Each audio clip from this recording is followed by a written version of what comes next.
నమస్తే BCN news కి స్వాగతం। నా పేరు నీలిమ। ముందుగా ముఖ్యాంశాలు। యువత భవిష్యత్తును వైసీపీ నాశనం చేసిందన్న టీడీపీ అధినేత చంద్రబాబు। కూటమితోనే నిరుద్యోగులకు భరోసా లభిస్తుందని హామీ। 24 నుంచి ద్రాక్షారామంలోని భీమేశ్వర స్వామి ఆలయ జీర్ణోద్ధరణ పనులు చర్యలు చేపట్టమన్న ఆలయ అధికారులు। కాకినాడలో చంద్రబాబు పుట్టినరోజు వేడుకలు కేక్ కట్ చేసి అభిమానులకు పంచిన వనమాడి కొండబాబు। పాలకొల్లు క్షీరరామలింగేశ్వర స్వామి ఆలయంలో కళ్యాణ మహోత్సవాలు స్వామిని దర్శించుకుని తరించిపోయిన భక్తజనం। ఒక్క డిఎస్సి కూడా విడుదల చేయకుండా జగన్ యువత భవిష్యత్తును నాశనం చేశారని టీడీపీ అధినేత చంద్రబాబు ధ్వజమెత్తారు। కూటమి ప్రభుత్వం వచ్చాక మెగా డిఎస్సి పైనే తొలి సంతకం పెడతానని హామీ ఇచ్చారు। అనంతపురం జిల్లా రాయదుర్గం నియోజకవర్గం పరిధిలోని కనేకల్ గ్రామంలో ప్రజాగళం సభలో ఆయన ప్రసంగించారు। ఈ 5 ఏళ్లలో 20 లక్షల ఉద్యోగాలు ఇచ్చే బాధ్యత తనదే అని అన్నారు। యువత కోసం నైపుణ్య శిక్షణా కేంద్రం ఏర్పాటు చేస్తామని, పోలీసు ఉద్యోగాలు భర్తీ చేస్తామని, వాలంటీర్లను కాపాడుకునే బాధ్యత తనదే అని రాజీనామా చేయొద్దని కోరారు। వాలంటీర్ల వేతనాన్ని 10,000కు పెంచుతానని, రైతులకు ఏడాదికి 20,000 ఇస్తామని చంద్రబాబు ప్రకటించారు। 5 సంవత్సరాలు ఒక సైకో పరిపాలనలో ఏమి నష్టపోయామో చెప్పడానికి ఇక్కడికి వచ్చాను। ప్రజా చైతన్యం కోసం వచ్చాను। నేను ఎక్కడికి పోయినా నా జీవితంలో ఎప్పుడూ చూడని స్పందన చూస్తున్నాను। ఇది రాష్ట్రానికి శుభ సూచకం। వైసీపీ వల్ల 5 ఏళ్లలో నష్టపోయిన ప్రజానీకంలో ఒక పక్క ఆవేదన కనపడుస్తా ఉంది, ఇంకో పక్క ఆగ్రహం కనపడుస్తా ఉంది। ఈ ఆగ్రహానికి వైసీపీ బుగ్గైపోవడం ఖాయం, మసైపోవడం ఖాయం అని మరొకసారి విజ్ఞప్తి చేస్తున్నా। అందుకే మీకు ధైర్యం చెప్పడానికి వచ్చాను।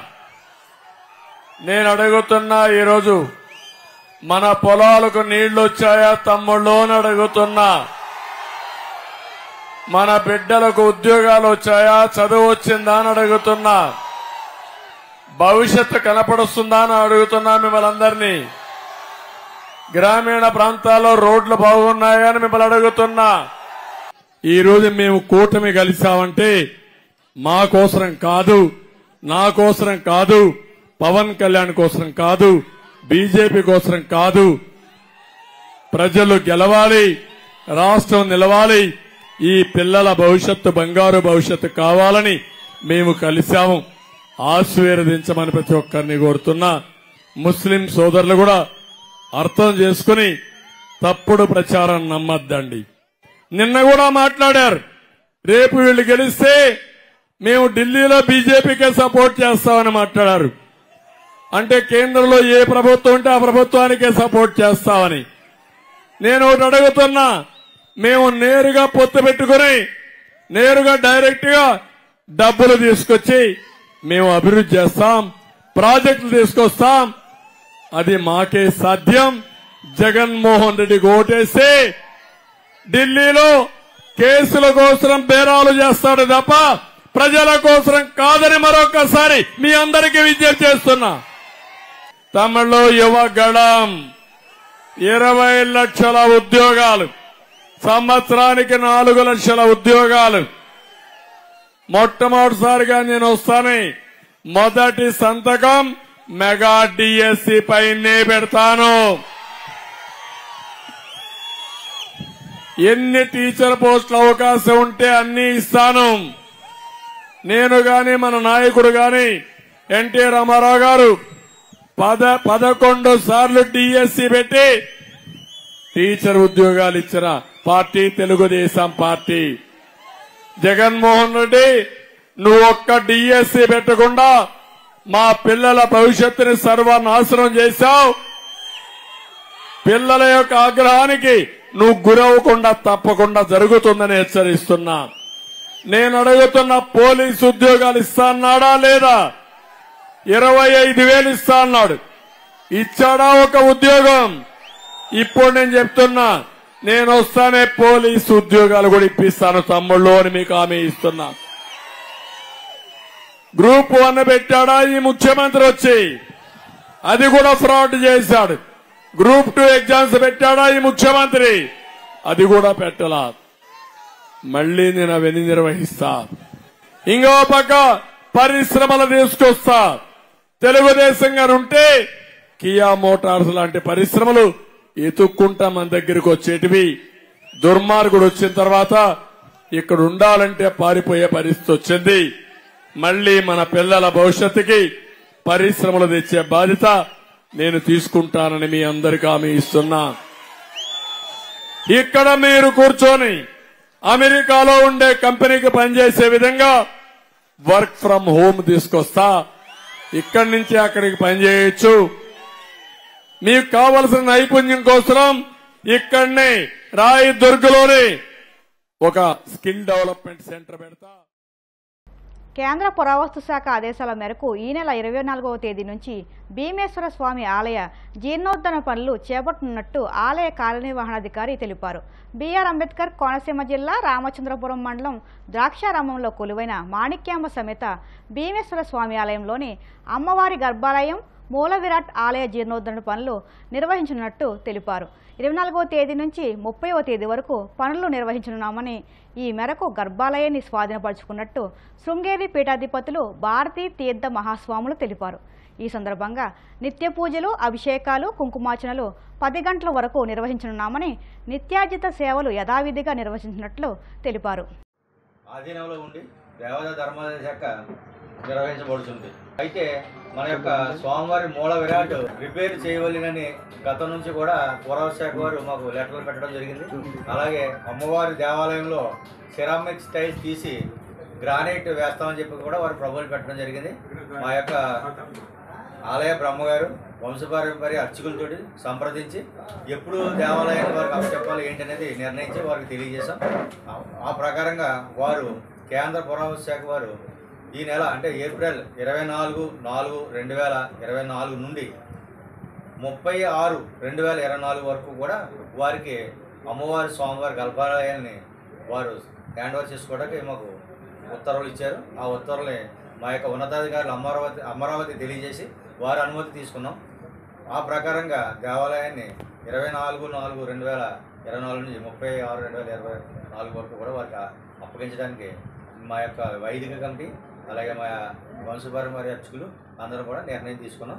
అయితే వారికి అప్పచెప్పిన తర్వాత మిగిలిన స్వామివారికి జరిగే కైంకర్యాలు, సేవలు, విధి విధానాలు అన్నీ కూడా మా వంశపారంపర్య అర్చకులు తెలియజేస్తారు. ఈ నెల 24 నుంచి జూన్ 30వ తారీఖు వరకు కూడా కేంద్ర పురావస్తు శాఖ వారు దేవాలయాన్ని స్వాధీనపరుచుకుని స్వామివారి మూల విరాట్కి కొన్ని కెమికల్ ట్రీట్మెంట్ చేసి అమ్మవారి గర్భాలయంలో ఉన్నటువంటి టైల్స్ని తీసి గ్రానైట్ రాయిని వేయడానికి మనకి ఆల్రెడీ చెప్పి ఉన్నారు.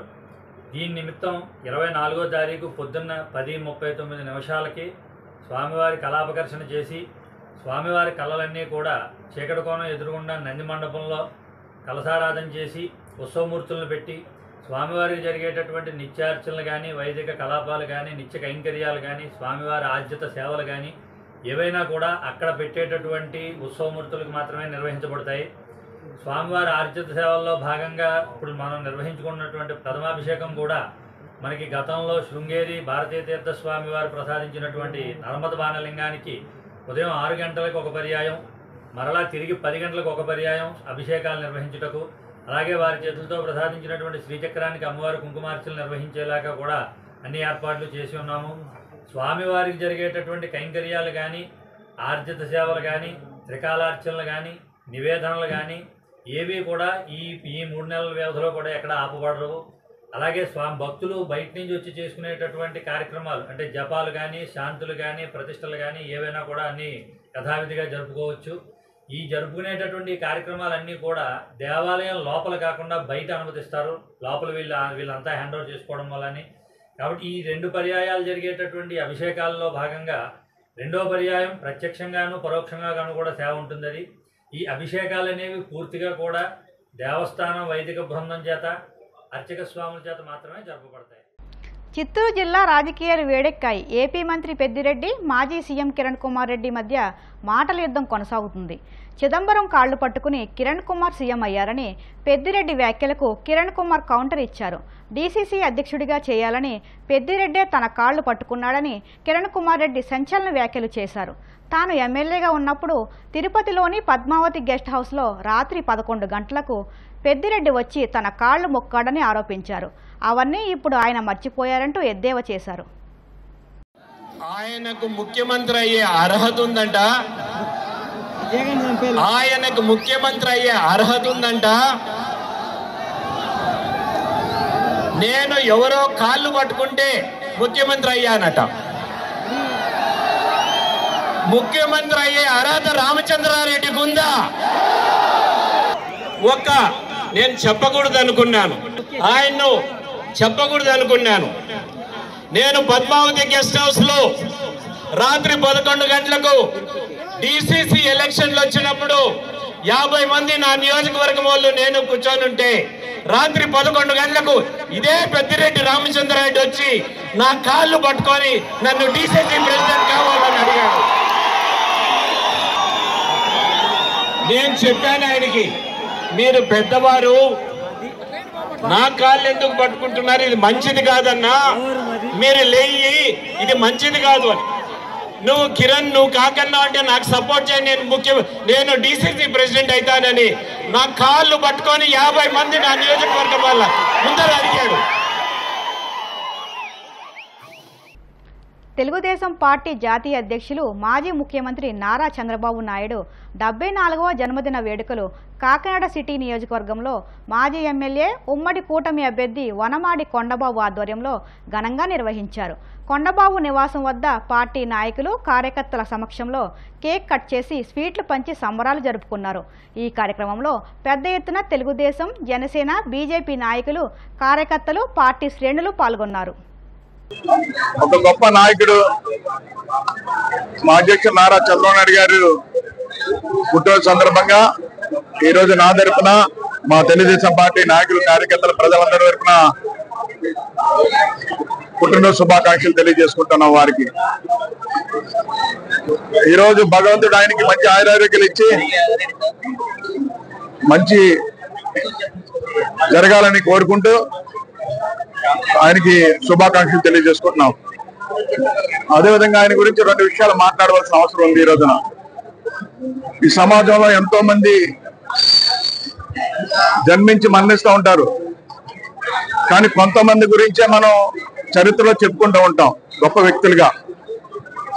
మీ అందరికీ తెలుసు, మహాత్మా గాంధీ గారి గురించి కానీ, ఈ దేశం కోసం పోరాడే వ్యక్తులు, బాబాసాహెబ్ అంబేద్కర్ గారు ఈ రాజ్యాంగాన్ని పొందుపరిచిన వ్యక్తి, ఆయన గురించి కానీ, అదేవిధంగా అలా ఎంతో మంది ఈరోజు జ్యోతిరావు పూలే గారి గురించి కానీ, అలా ఎంతో మందికి గొప్ప నాయకుల్ని స్మరించుకుంటూ ఉంటాం. ప్రభుత్వాలు కూడా వాళ్ళ గురించి గుర్తు చేస్తూ ఉంటాయి. అలాంటి గొప్ప వ్యక్తుల్లో నారా చంద్రబాబు గారు కూడా ఒక వ్యక్తిగా నిలిచిపోతారు. ఈ చరిత్రలో కూడా సందర్భంగా తెలియజేస్తున్నారు. గొప్ప వ్యక్తిలో ఒక వ్యక్తిగా నిలుస్తారు. ఎందుకంటే ఈ మాట చెప్తున్నాను నేను, దేశానికి స్వాతంత్రం వచ్చిన తర్వాత ఆంధ్రప్రదేశ్ లో ఎంతో మంది ముఖ్యమంత్రులు పనిచేశారు. కానీ నారా చంద్రబాబు ముఖ్యమంత్రి అయిన తర్వాతే ఎంతో మంది ముఖ్యమంత్రి పని చేసినప్పుడు కూడా ఏదో వాళ్ళ పనాలు చేసుకుంటే తప్ప రాష్ట్ర భవిష్యత్తు కోసం కానీ, రాష్ట్ర భవిష్యత్తు ఏ విధంగా ముందుకెళ్ళాలి భవిష్యత్తులో, అదేవిధంగా భావితరాల భవిష్యత్తు కోసం కానీ తయారు చేయలేదండి. ఈ రాష్ట్రం ఏ విధంగా ఉండాలి, ఒక 20 సంవత్సరాల తర్వాత ఏ విధంగా ఉండాలి, ఏ విధంగా అభివృద్ధి చేయాలని విజనరీ తయారు చేసిన ఎవరు లేరు. ఆయన తయారు చేశారండి. 2020 నాటికి ఈ రాష్ట్రాన్ని స్వర్ణాంధ్రప్రదేశ్గా తీర్చిదిద్దానని చెప్పారు. ఆయన ఒక విజన్ తయారు చేశారు. తయారు చేసిన తర్వాత మనకి మీ అందరికీ తెలుసు రాష్ట్రం విడిపోవడం కూడా జరిగింది. కానీ ఆయన తయారు చేసిన విజన్ అండి అనుకున్నది అనుకున్నట్టుగా జరిగిందండి. రాష్ట్రం స్వర్ణాంధ్రప్రదేశ్గా ఏదైతే తీర్చిదిద్దాలనుకున్నారో దాని ఫలాలు మనం విడిపోయిన తర్వాత తెలంగాణ వాళ్ళు ఈ రోజు ఎంజాయ్ చేస్తున్నారు. అనుకున్నది ఆంధ్రప్రదేశ్ అక్కడ కనిపించిందని కూడా ఈ సందర్భంగా తెలియజేస్తున్నారు. కాసేపు ప్రకటనలు.